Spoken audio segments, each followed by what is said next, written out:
Good morning. Happy Easter. Happy Resurrection Day. Already got texts from people. He is risen. He is risen. And he is. Praise the Lord. Amen. Um, my name is Douglas Griffin. This is my Sunday school class. We are in the book of Genesis. Genesis chapter 26 is where we're starting. It's the story of Isaac. Isaac is not that interesting a person normally thought of. Abraham had lots of adventures. Jacob had lots of adventures. David, Joseph. Isaac doesn't seem to be that interesting, but I found out that interesting. and so let me tell you why, and why this story in Genesis chapter 26 has so much meaning. So let's kind of trace what happened with Isaac. In Genesis chapter 16, uh, verse 6. So in Genesis 16:6, it says, So Abraham said to Sarah, uh, Indeed, your maid is in your hand. Do with her as you please. So the background of this is that Abraham and Sarah have been trying to have a child, right? And then they decided together, oh, we know how to help God. We'll have Hagar do it because that's what God really meant. So Abraham and Hagar have a child, and Hagar gets pregnant. So it becomes clear Sarah's fault because Abraham was able to get Hagar pregnant. So Hagar looks at Sarah like, see? And so then Sarah gets all upset and says, she's got to go.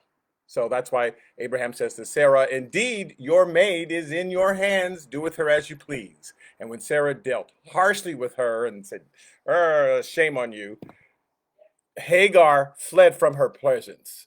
So actually, Hagar, uh, before Sarah got a chance to finish saying, Get out, Hagar fled. Let me get out of here. Going, and it doesn't end well. Then later in verse 11, it says, so she's out there all by herself. She's pregnant. She's crying. Oh, no, what am I going to do? I've got a baby and I don't have any money. And I have nothing. And in verse 11 it says, and the angel of the Lord said to her, Behold, you are with child. Oh, I'm sorry, which she knew. And you shall call his name Ishmael, and begins to tell her, I'm going to bless him and do all this stuff. So verse 13 says, Then she called the name of the Lord who spoke to her, You are the God who sees. And because like you see me, like you saw how upset I was. I thought you were only Abraham's God because he'd been talking about you, but you're actually talking to me too. You're not just the God of Abraham. You're my God. So you are the God who sees. For she said, Have I also here seen him who sees me? Like out here in the desert, I've actually had this experience with God just like Abraham had. Therefore, the well was called the spring of water that she was near. This well, she called the well Beer, Beer is the term for well or spring of water, right? Beer Lahai Roy, which means um, well of the God who brings life and who sees. So that's an important name, Bir Lahai Roy. So that's the place where she found out what to name Ishmael, and that Ishmael was going to be blessed and all this. So it's kind of a place all about Ishmael, right? Way later in Genesis chapter 21, Abraham, so Hagar has come back, and so Abraham has not yet had a child with Sarah. They're raising Ishmael, right? And he goes down to visit Abimelech, and he's got Hagar. Hagar has a child. He's got Sarah, and he lies and tells Abimelech, Sarah's my sister. So in Genesis chapter 21, verse 1 through 3, um, and the Lord visited Sarah as he had said, and the Lord did for Sarah as he had spoken. So while they are down south in Gerar, near where the Philistines live, the Philistines who David and Goliath are going to later deal with, that whole the Philistines. That's their dwelling place, and this is before they were enemies. While Abraham is down there, that's when Sarah gets pregnant. So in the Philistine land. Now it's still part of Canaan. It's not Egypt. It's still part of Canaan. It's just southern Canaan, and so um, Sarah gets pregnant. So now Isaac is coming to the story. So Lahai Roy is associated with Ishmael. That's when Hagar found out that Ishmael was going to be a mighty nation. But now they're down in the Philistine land. This is when Sarah gets pregnant. And it says, for Sarah conceived and bore Abraham a son in his old age at the set time of which God had spoken to him. He said, a year from now, Sarah's going to have a child. And Abraham called the name of his son who was born to him, whom Sarah bore to him, Isaac. So the place where Abraham is associated with Isaac, not the place Lahai Roy, that's associated with Ishmael. So King Abimelech comes out to Abraham because he's been living in the Philistine land for a long time. And in verse 10, it says, therefore, I'm sorry. Before Abimelech showed up, Ishmael is now 14 when Isaac is born. And they're kind of growing up together, but Ishmael's 14 years older than Isaac. Well, Abraham is 100 years older than Isaac. So Isaac's a little kid, right? 2, 3, 4, 5, 6, 7, 8, right? He wants to play and have fun as kids do. He's not doing that with Abraham. Abraham's 110, 112. He is playing around with Ishmael. That's his older brother. And they're having fun and playing around. And at one point, Ishmael is taunting Isaac, as older brothers will do. Ha ha ha ha ha, right? And so Sarah sees that and says, okay, now you really got to go, Hagar. So it says that, therefore she said to Abraham in verse 10, cast out this bondwoman and her son, for the son of this bondwoman shall not be heir with my son, namely Isaac. So he's thinking that he's going to get part of this fortune. No, kick him out. So this happens in front of Isaac. Isaac realizes there's something about him that made Ishmael have to go. He was the reason Ishmael, his playmate, had to leave. Little Isaac doesn't quite understand inheritance and all that stuff. He just knows that his playmate had to go because he needed to be, Isaac had to be by himself. Now, where is all this happening? So his playmate is gone and he's kicked out. It says later in that chapter, then Abraham planted a tamarisk tree in Beersheba. So this is all happening in Beersheba. And there called on the name of the Lord, the everlasting God, and Abraham stayed in the land of the Philistines many days. So after Ishmael is kicked out, Isaac is growing up in Beersheba. That's where he grows up. By himself, no playmates, just a 160-year-old father and a 150-year-old mama. And they're just by themselves because they're not friends with any of the Philistines. So Isaac is getting a certain opinion about Beersheba. Now, here's what happens in the very next chapter. Abraham's come to Isaac and said, hey, son, let's go for a walk. So they and a couple of people go for a walk, and they're going to sacrifice.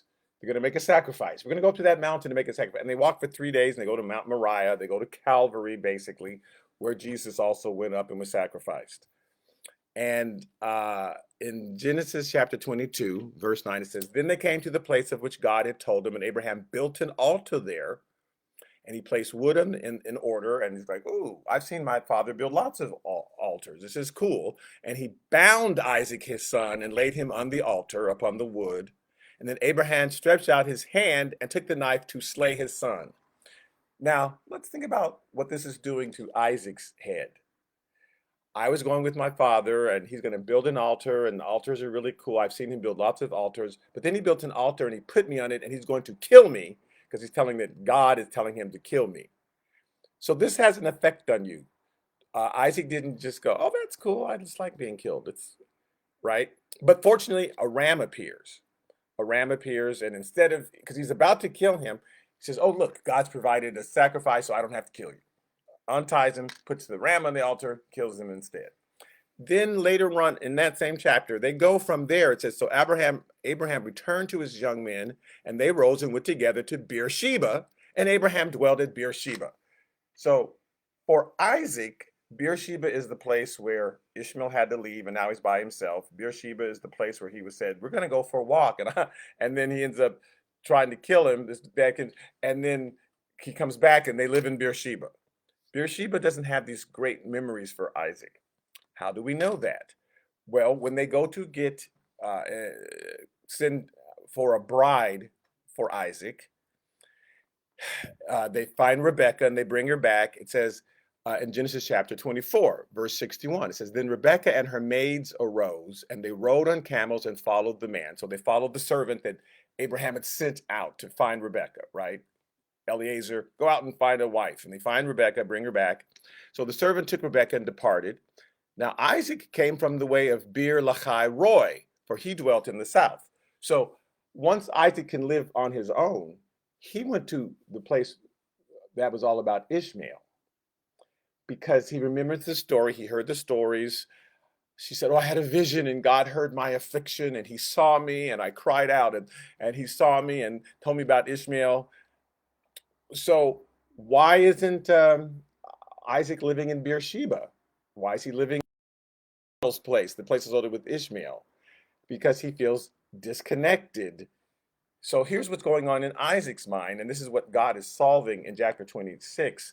Okay, my father had this incredible experience with God, but my first experience with God was not this great of an experience. And that may apply to some people here listening where the first time, or you may know somebody, the first time they were at church was at Granny's funeral or something. And then God took her away and they think, I don't know how I feel about God because why did God take my mama? Or why did God do this to my brother?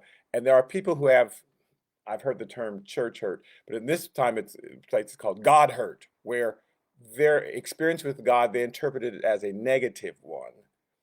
And so they know that they believe there's a God, but they're like, my only experience with God was when this terrible thing happened. So that's where Isaac's at. And yet he had this other experience of, you got a call in your life. You know that you're the one that we've been waiting for. And so he's like, okay, God's supposed to do something with me, and I'm supposed to have this incredible, like all this. They waited for 25 years to have a baby, and then finally I was born. And so I guess I have this call on me, and I'm supposed to do something, but I don't know what it is. So he's got two things going on.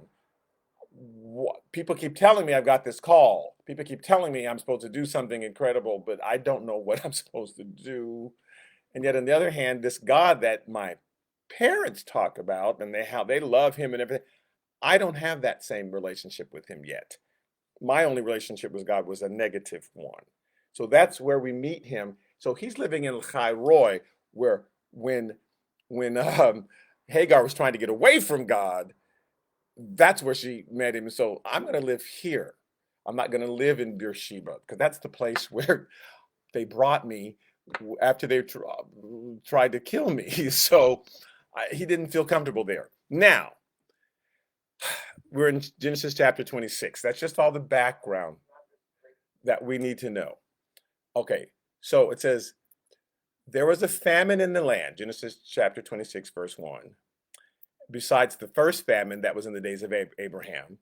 And Isaac went to Abimelech, king of the Philistines, in Gerar. So he's living in Lachai Roy, and he decides to go to visit Abimelech because that's where he had lived when he was little, and he knows if there's no food here, at least I can go to Abimelech. Why did he feel comfortable with that? Okay, in Genesis chapter 21, verse 22, it says, And it came to pass at that time that Abimelech and the commander of his army spoke to Abraham, saying, God is with you in all that you do. And now therefore swear to me by God that you will not deal falsely with me, with my offspring, or with my posterity. So they're making this covenant that they're going to treat each other a certain way, and they're going to treat each other's kids a certain way, and their grandkids a certain way. So they're making this covenant. You can trust me, and I won't harm you, and my kids won't harm your kids, right? That you will not deal falsely with me, with my offspring, or with my posterity, but that according to the kindness that I have done to you, you will do to me and to the land in which you have dwelt. And Abraham said, I will swear. So Isaac knows that he can um, go there now that there's a famine in the land because his dad made a compact with Abimelech dad. Now, the reason we know that Abimelech is a title and not a real name, it's like Pharaoh. Pharaoh's name wasn't Pharaoh. That was just his title. And so we know that because this was 100 years ago that Abimelech made this deal with Abraham, and he's not still alive. This is his son, Abimelech, which is just the name of a king. In fact, David did a similar thing. David visited Abimelech when Saul was chasing him, and David pretended to be mad. If you read the 34th Psalm, it David titled it because they're all just songs he had written. So, oh, I wrote a new song today, right? And so the title of the 34th Psalm is a psalm of David when he pretended madness before Abimelech, who drove him away and he departed. So this is 500 or 600 years later, and that's not the same Abimelech. Otherwise, if he's 1,000 years old, then he needs more time in the Bible. But these are his descendants. So Abimelech just means that's the title of the person, right? So so he's with the new Abimelech, and Isaac feels safe going down there. However, it says something interesting in verse 2. All that was just verse 1. Verse 2, then the Lord appeared to him and said, do not go down to Egypt. Live in the land which I shall tell you. So he was on his way to Egypt because there was a famine, and he remembered that his father had gone to Egypt when there was a famine. But God says, no, don't go to Egypt. Just live where I tell you. So let's say he's in San Diego, and he can go down to Mexico. Nothing wrong with Mexico. I'm just using that example of a different land. But instead, God says, no, don't go there. So instead of going down to Mexico, he goes to La Jolla, right? He's still south, but he doesn't go to Mexico. And so he says, do not go to Egypt. Why? Because Abraham shouldn't have gone to Egypt. But Abraham was just meeting God. Abraham was just getting acquainted with this God. And in his mind, God was the God of Canaan, because he says, go to a land where I will tell you and I will bless you there.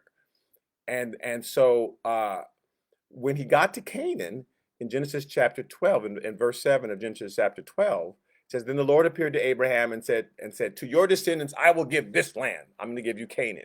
That's like California. I'm going to give you Canaan. I'm going to give you this land. And there he built an altar to the Lord who had appeared to him. Then later on in that same chapter, verse 10, it says, now there was a famine in the land, and Abraham went down to Egypt to dwell there, for the famine was severe in the land. So even though God had says, dwell here, stay here, as soon as the famine hit, Abraham was gone. He said, well, I got to go somewhere else. And he hadn't learned that God could outlive the famine. God can outlive the pandemic. People panic like, oh no, my whole life's going to be ruined. No, it's not. God already knows when the pandemic's going to be over. He already has plans. He already has the job waiting. He's already got, it's fine. But Abraham didn't know that yet. And some of us don't know that. That's depressed, and this is like, because in their mind, this is never going to be over. And like, none of this took God by surprise. He's got provision. But we're sometimes like Abraham, when the famine hits, and we don't stay where God told us to stay. I got to go over there. So he went to Egypt, and God was not mad at him because God was he was just still learning him. So God didn't want Isaac to make that same mistake and think, well, when the famine hits, you got to go to Egypt. So he says, don't go to Egypt in verse 2. In verse 3, verse 3, bless my heart. In verse 3, he says, dwell in this land. I'm talking about California. He's not talking about specifically San Diego, La Jolla, but he means dwell in Canaan, right? And I will be with you and I will bless you. For to you and your descendants, I give all these lands. I'm giving the whole of California to you, and I will perform the oath which I swore to Abraham your father. And I will make your descendants multiply as the stars of heaven. I will give to your descendants all these lands, and in your seed all the nations of the earth shall be blessed. And this is the first time that Isaac is having his own personal experience with God. From at this point, he was just living on mama's experience, daddy's experience, granny's experience. And some people do that. They have not yet had their own personal experience with God. And he says in verse 5, because Abraham obeyed my voice and kept my charge, my commandments, my statutes, and my laws. Well, did he? Well, yes, eventually he learned to obey his voice and do what he said when he heard God. There were times he didn't hear God, he just blocked him out and then just went. But whenever he clearly heard, he would obey. You know, go to get Lot there out of Sodom and rescue him. Go to fight those four kings, and Abraham would just go and fight the four king, and win and divide up the land and let it Lot choose his own land. Ooh, I choose Sodom. Okay, good choice. So, but he would begin to obey his voice whenever Abraham clearly heard it. He obeyed it. Okay, so verse 6, I'm sorry. So Isaac dwelt in Gerar, right? So he's living down there in the south, and the men of the place asked about his wife. For he was afraid to say, she is my wife, because he thought, lest the men of the place kill me for Rebekah, because she's beautiful to hold. Now, this is how he's thinking, but it wasn't the correct thought. Abraham had done the same thing. Now, Abraham had a little bit more reason, even though it was wrong for him to do it, at least he had more reason. Now, we still have to put God above our reason. But at least Abraham had a reason. In Genesis chapter 20, verse 2, it says, Now Abraham said of Sarah, his wife, she's my sister. And Abimelech, king of Gerar, sent and took Sarah instantly, right? But God came to Abimelech in a dream by night and said, Indeed, you are a dead man because of the woman whom you have taken, for she is a man's wife. He's like, what? Because he did not know. And he says, I did not know. But Abraham was right in that as soon as he said, "This is my sister," he took her instantly. But he didn't have to lie because God would have spoken to the man and stopped him. But he thought that. And this is Abraham learning. This is Abraham acting and speaking out before he gets a chance to think and hear from God. And sometimes we need to just, before we do anything, just wait. Okay, let me hear what God wants me to say, what God wants me to do. And Abraham's slowly learning that. And once he learned it, once he saw, oh, look, I said she was my sister and nothing happened. I didn't get killed. I mean, I said she's my wife and I admitted it and I wasn't killed. It's like, oh, okay, God will protect you. And so God takes us through certain situations so that he can deliver us, so that we go, oh, God can deliver me from that. I don't have to be worried about that. I don't have to be worried about this. And each time, each time that we have a victory, it's a new lesson we learn about God. And hopefully the lesson sticks in our head. But things that we feared, things that we were, oh, I can't do this, I can't, God will just, like, I'm afraid, I can't swim, I'm afraid to, and they'll shove you in the pool anyway, and you go, oh, it's just water, it's not death. And so sometimes you just have to be shoved into stuff so that you realize it's not as scary as you think. And God will take us through certain things just so he can deliver us. So we go, oh, God's bigger than this. He's bigger than that. He's bigger than, oh, I thought when the doctor gave me that diagnosis that it was a death sentence, but I found out, no, God's bigger than that. It's just a name. And Jesus has a name that's above every name. So I'm not going to be afraid of all these things. But until you face them, you'll have that fear. So Abraham for what he did, but it was wrong. However, Isaac didn't have that same excuse, right? Isaac already heard what God did. So Isaac's falling into some of his father's examples, which is not a good thing. Now, interesting, I call this like father, like son. I title all my lessons. You have no idea what the titles are, but they're interesting to me. So it came to pass in verse 8 that when he had been there a long time, now we're back with Isaac, who's lied and said, she's my sister. At least with Abraham, that was kind of true. She was his half sister, but she was also his wife, so he knew he was lying. Okay, but with Isaac, it's just a pure, straight out lie. And it says, now it came to pass after a long time, when he'd been there a long time, that Abimelech, king of the Philistines, looked through a window and saw, and there was Isaac showing endearment to Rebekah, his wife. Now, which means nobody had touched her.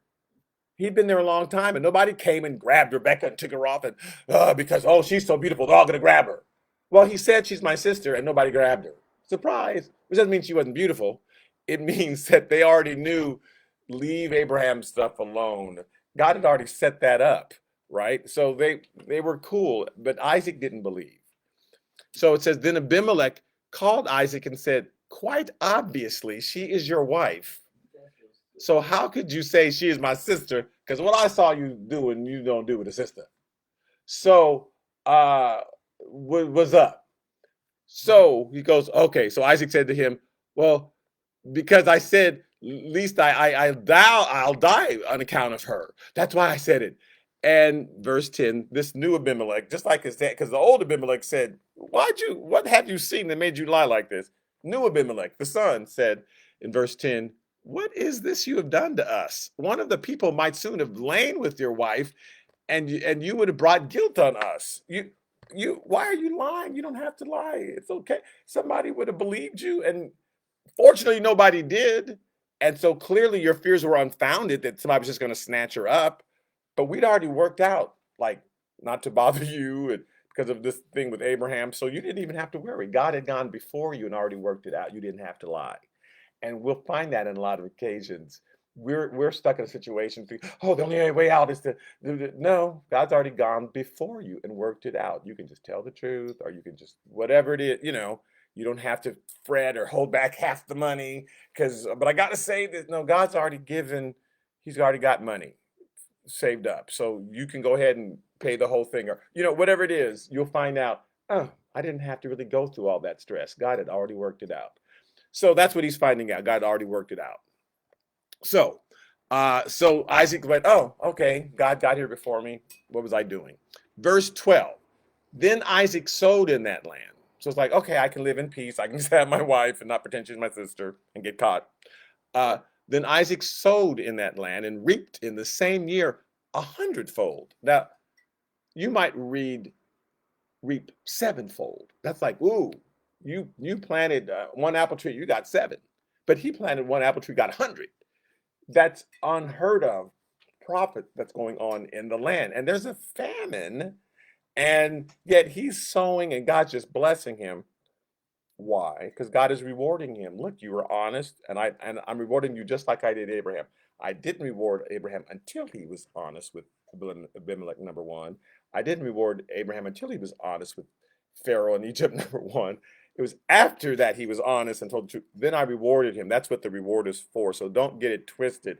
Oh, look, I lied and God rewarded me. No, you lied and then you told the truth. And that's when God rewarded you. So God is rewarding him on purpose just because he's teaching him. You don't have to be scared of me. You're scared of me. And I don't know why you're scared of me. And Isaac's like, you don't know why I'm scared of you? Don't know what happened? And then they took me to Beersheba. So Isaac's still trying to figure out his relationship with God, but he's looking, wow, I'm really blessed, right? So the man began to prosper, it says in verse 13, and continued prospering until he became very prosperous. For he had possessions of flocks and possessions of herds and a great number of servants. So the Philistines envied him, it says, because they're just reaping twofold and threefold, and he's growing. Like, he came down into our land. Now it's still part of Canaan. It's not a separate place called Philistia or something. He's down in Canaan, but you came to our neck of the woods, and look how God is blessing you and not blessing us. Now God does this again on purpose in this situation because he wants them to be envious and say, how, tell me about your God. And right, that's why he's doing it. So in this situation, there was one person who believed in God, and there was the rest of the world. So God is doing abundantly above all that he could ask or think, because this is the only example of somebody who's really following after God on the earth, right? So we can't always all expect that. God has millions of examples of Christians. So well, God's going to give me 100-fold. Well, not necessarily, but he's going to bless you in some way to have some non-believer say, wow, look how you went through that tragedy and you just kept your head held high. And wow, well, I've got faith in God. Or look how you went through this. We're all going to be an example in some way to some sinner, but not necessarily because we're all millionaires. But in this case, that's what he's doing for Isaac.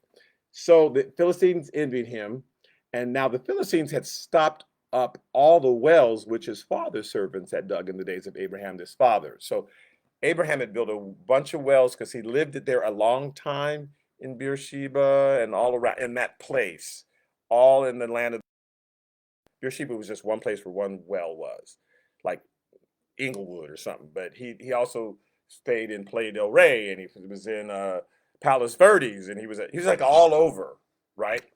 And they had dug wells all over. so they could feed his flocks and sheep, right? But now, 75, 80 years later, they had filled all those wells with sand and dirt. So now the Philistines had stopped up all the wells which his father's servants had dug in the days of Abraham his father, and they had filled them with earth, dirt, right? And verse 16 says, and Abimelech said to Isaac, go away from us, for you are much mightier than we. So where they were, he's growing and prospering, and he's got all these sheep, and he's eating up everybody's grass. And, that's like the farmer and the cowman must be friends, because you've got the cows are coming down and eating up all the crops that the farmers are trying to grow. And so it's like, you got to get out of here because you're so prosperous that you are eating up everything, right? Get away from us, for you are much mightier than we. Verse 17, then Isaac departed from there and pitched his tent in the valley of Gerar and dwelt there. So now he's down in the valley. He was up in the mountains, now he's down in the valley. And Isaac dug again the wells of water, which they had dug in the days of Abraham his father. So he's like, well, one by one, he started going to each of these wells and digging them up again. He is trying to have a similar experience as his father. God spoke to him for the first time just a little while earlier. And so all he knows is his father is talking about God, and his God is so incredible. But remember, he lived by himself. His one playmate had been kicked out and gone to Beer Lahai Roy and lived. Then Isaac had lived there for a while. And but he only knew God from Abraham's story. So he's digging up these wells, kind of trying to relive Abraham's glory, I want to find the same experience that God had. And Abraham was here, my father was here before me, and he had done all these great things. And so let me, dig up his wells and see what happens. So Isaac dug again the wells of water, which they had dug in the days of Abraham his father, for the Philistines had stopped them up after the death of Abraham. And he called them by the names which his father had called them. So his father, called them blessing and called it this one. And because God kept doing wondrous things, and Abraham just had this wonderful experience with God all the time. Look what God is doing. Look what Abraham touched it, just turned to gold. And Isaac's not having quite that same experience. But he did call them, okay, I remember my father talked about this well, and he called it this, he called it that. I kind of remember growing up here when I was a little kid. Okay. Verse 19. And Isaac's servants dug in the valley and found water there. But the herdsmen of Gerar quarreled with Isaac's herdsmen, saying, this water is ours. So he called that name of the well Esek, which means contention, which is not what his father had called it, right? But he's doing this stuff and he's getting in fights. You remember his dad was doing these things and everything was wonderful. He's trying to do the same thing that his dad did, and which is not what God wants us to do necessarily. Do everything your dad did. No, but he's trying to. But when he's doing it, he's getting in a fight. So I'm going to rename this well. It'll no longer be called blessing. It's going to be called contention, right? Because they quarreled with him. Verse 21. Then they dug another well, and they quarreled over that one also. So we call its name Sitnah, which basically means hatred. So he's getting bitter. Now, let's not forget where he came from. I had this experience with God, and it wasn't that great in his interpretation of it, right? In his interpretation, I was put on an altar, and they built an altar, and I will tell you, Isaac has not built an altar to this day, right? Like, he's never built an altar because he had a bad experience on an altar. My dad built an altar, then he put me on it. So he's trying to revive this stuff with his dad, but he's not having that same experience. So I don't know about this God I'm supposed to love. Yes, he spoke to me once and says, dwell in this land, but I'm dwelling in this land, and all I'm getting is contention and hatred and fighting and right? So he moved from there in verse 22, and he dug another well, and they did not quarrel over that well. So he called its name Rehoboth, which means open spaces, because he said, for now the Lord has made room for us finally, and we'll be fruitful. He said, dwell in the land, and I've been trying to dwell, but when he blessed me down there, the king came, Abimelech, and kicked me out. Then I went someplace else, and they kicked me out, and they went someplace else, kicked me out. So now finally, I guess God has made room for us in this land. I finally got a place where I can live. So he's not happy, but at least, things are starting to kind of make sense. So now that they're kind of starting to make sense, for the first time in years, verse 23 says, then he went up from there to Beersheba.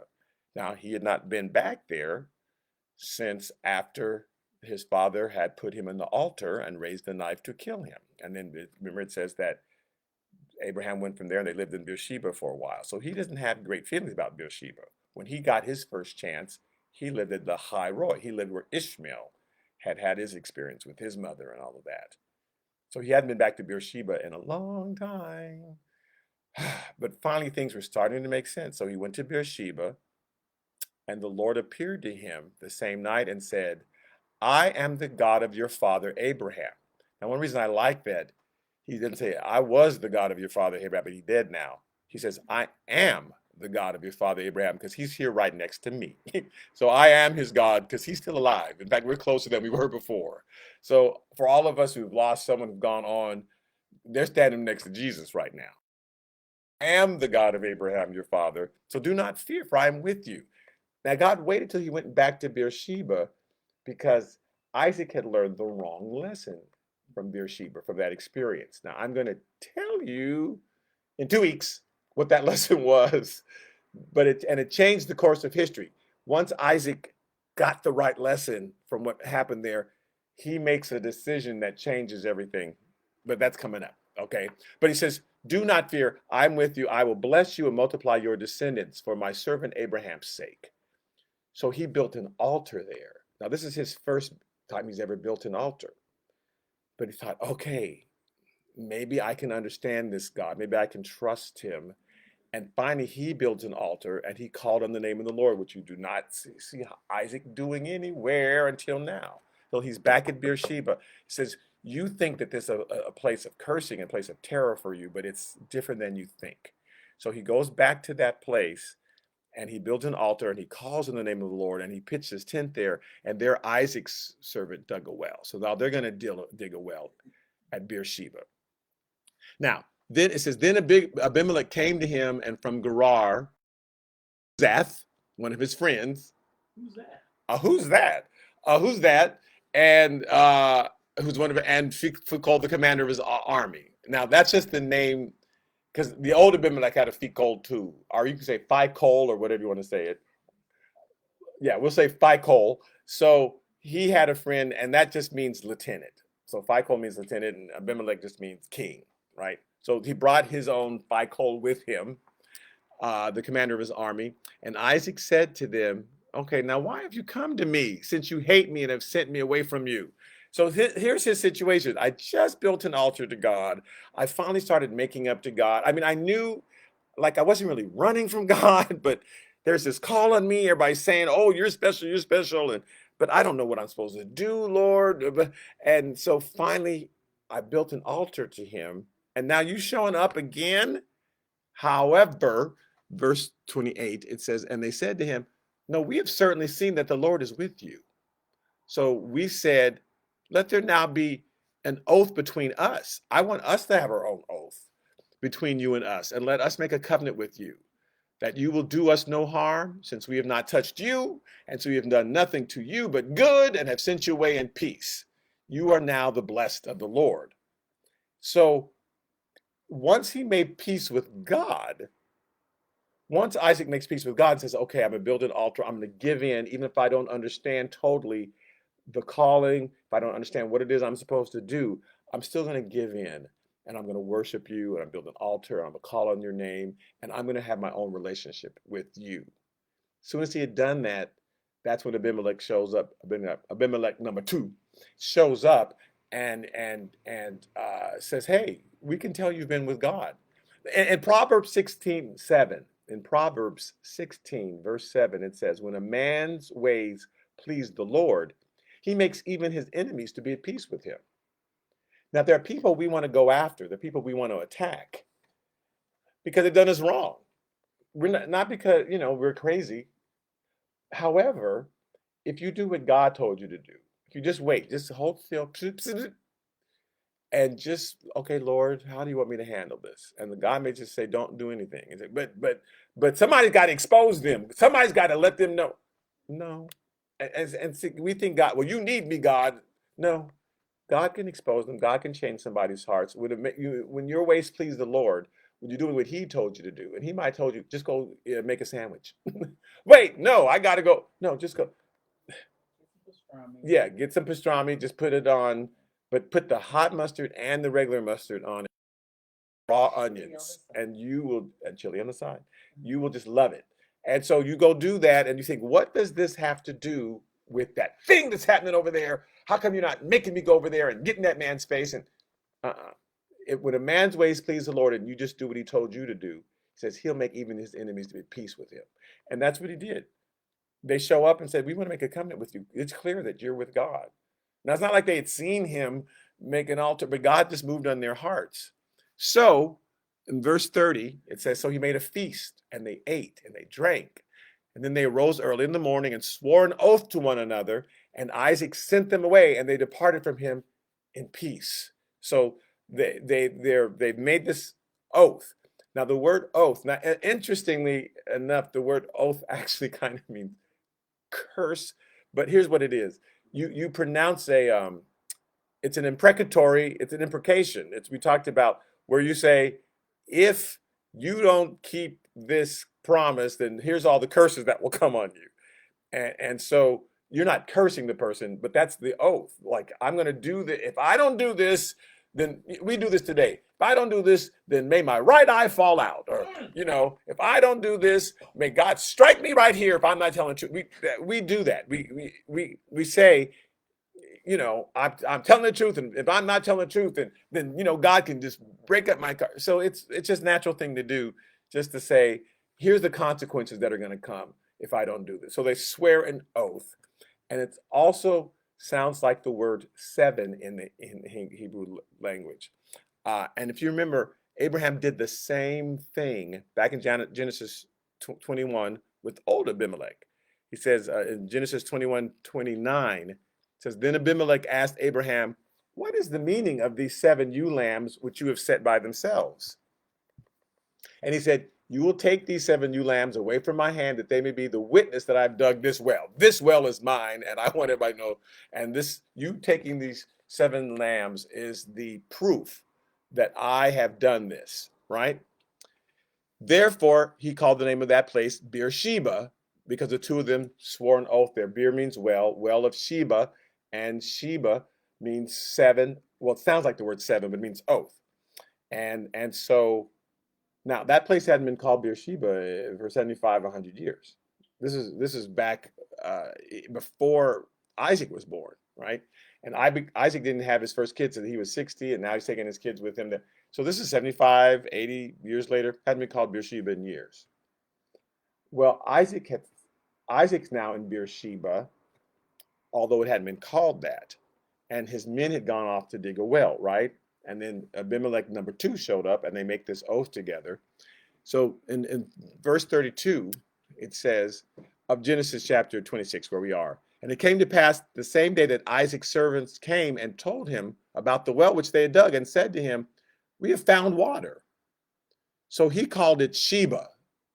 Therefore, the name of that city is called Beersheba to this day.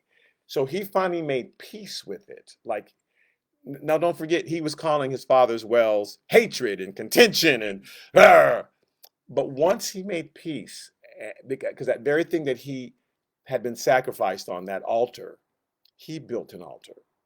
And he made peace with God, and he said, okay, God, I don't have to understand everything. I don't know what I'm called to do. I don't know why you've put me in this circumstance, but I know that I'm in your hands, and that I will understand my purpose later. But just because I don't understand it now doesn't mean that I can't trust you.